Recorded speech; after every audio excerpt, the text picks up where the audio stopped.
আমরা উন্নত দেশগুলোর থেকে প্রায় চিন্তাগত দিক থেকে ২০০ বছর পিছিয়ে আছি। এর কারণ কি জানেন? এর কারণ হচ্ছে আমাদের সচেতন মহলগুলো খুবই অজ্ঞ। খুবই অসচেতনতার সাথে তাদের আ বিভিন্ন ধরনের দৈনিক যে কার্যক্রমগুলো, দৈনিক যে এক্টিভিটিস গুলো তারা জাস্ট এটা শো অফ করছে। অ্যাজ লাইক আমি যদি আজকে খুব গুরুত্বপূর্ণ একটা টপিক সেটা হচ্ছে মিডিয়া নিয়ে যদি একটু কথা বলি। বর্তমান সাম্প্রতিক সময়ে মিডিয়াগুলো অযথাই বিভিন্ন ধরনের irrelevant টপিক নিয়ে কথা বলছে।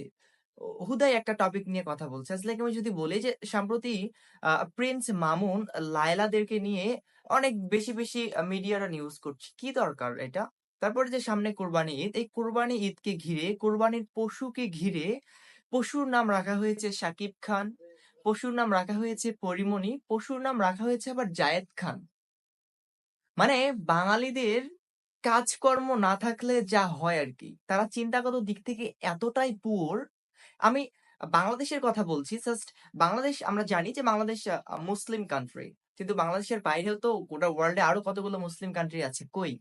তারা তো এই যে বিভিন্ন ধরনের কোরবানির ঈদ বা বিভিন্ন ফেস্টিভাল আসলে তো এরকম বিষয়গুলো নিয়ে অনেক বেশি মাতামাতি করে না?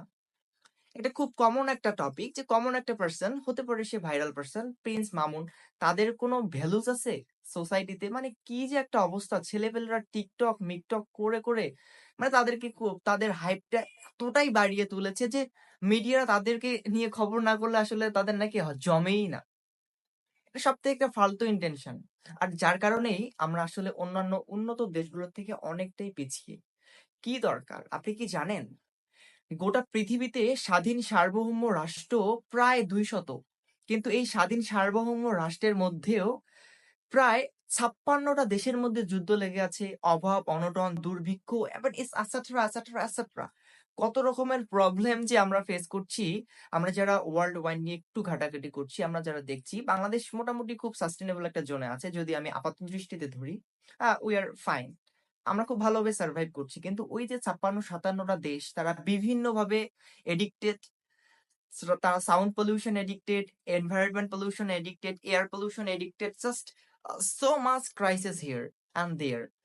এই বিষয়গুলো নিয়ে অনেক বেশি ফোকাস করা উচিত। অ্যাজ আ মিডিয়া পার্টনার যারা আছেন আপনারা, আপনাদের নিঃসন্দেহে এই বিষয়গুলো অনেক বেশি ফোকাস করা উচিত। কিভাবে এগুলাকে রিমুভ করা যায়? কিভাবে কি করলে কি হবে, কি হবে না? বর্তমানে সাম্প্রতিক বাংলাদেশের সবথেকে হট টপিক আমার কাছে মনে হয় যে কোটা সংস্কার আন্দোলন।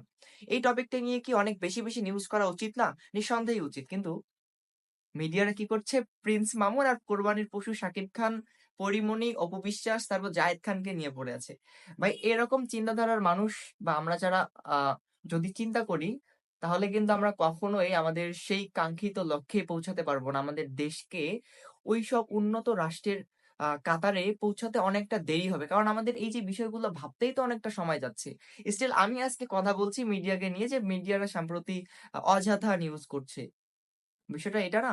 তো এদেরকে আসলে অনেক বেশি হচ্ছে যে মুভ মানে চিন্তাভাবনা করা উচিত। কারণ সাম্প্রতি একটা টপিক ভাইরাল হইলেই যে ওই টপিকটা নিয়ে অনেক বেশি মাতামাতি করতে হবে এমনটা কিন্তু না। কারণ একটা টপিক ভাইরাল হইলেই দেখা যায় যে আরো অনেক গুরুত্বপূর্ণ টপিক গুলো ধামাচাপা পড়ে যায়। সো মিডিয়া আপনারা যারা আছেন আপনাদের মনে হয় যে এইসব বিষয়গুলো নিয়ে একটু চিন্তা করা উচিত। কারণ অ্যাজ আ ইয়াং জেন হিসেবে আমি আমার যতটুকু চিন্তাধারায় বুঝলাম যে গোটা ওয়ার্লড এ অনেক গুরুত্বপূর্ণ টপিক আছে, খুবই গুরুত্বপূর্ণ ইম্পোর্টেন্ট যেগুলা অ্যাজ আ জেনারেল পাবলিক হিসেবে আমাদের এগুলো জানাটা খুবই দরকার। কারণ general knowledge is very important in our daily life. Because এই কম্পিটিটিভ প্রতিযোগিতামূলক মার্কেটে আসলে টিকে থাকাটা চাট্টিখানি বিষয় না। এখানে অনেক বড় রকমের একটা ব্যাপার কাজ করে। সো ভূ-রাজনৈতিক ব্যাপার-স্যাপার, এই যে পুরা ওয়ার্লড ওয়াইড কিভাবে চলছে, এই যে কোথায় কি হচ্ছে না হচ্ছে, এই বিষয়গুলো অনেক বেশি হাইলাইট করাটা খুবই জরুরি। আমি বলছি এগুলো খুবই জরুরি। ওকে? তো আজকে এই পর্যন্ত। আপনারা যারা মিডিয়া পার্টনার আছেন, জানি হয়তোবা শুনবে না মিডিয়া পার্টনাররা, বাট যারা শুনছেন আপনাদের ঐসব অযথা নিউজে আসলে কান না দিয়ে ভালো টপিক, ভালো কিছু খুঁজে জ্ঞান অর্জন করা এবং সেই অনুযায়ী আ জীবনযাপন করাটা খুবই গুরুত্বপূর্ণ। কারণ এন্টারটেইনমেন্ট সবসময়ের জন্য না। জাস্ট কিছু সময়ের জন্য এন্টারটেইন কাজ করে। সো আপনি যারা আমার ভিডিওটা দেখছেন, নিঃসন্দেহে একটু না একটু হলেও তো উপকার হয়েছে। আজকে এ পর্যন্ত ভালো থাকবেন। নতুন কোনো একটা টপিক নিয়ে আবারও আপনাদের সাথে দেখা হবে। ততক্ষণে সুস্থ থাকুন। আসসালামু আলাইকুম।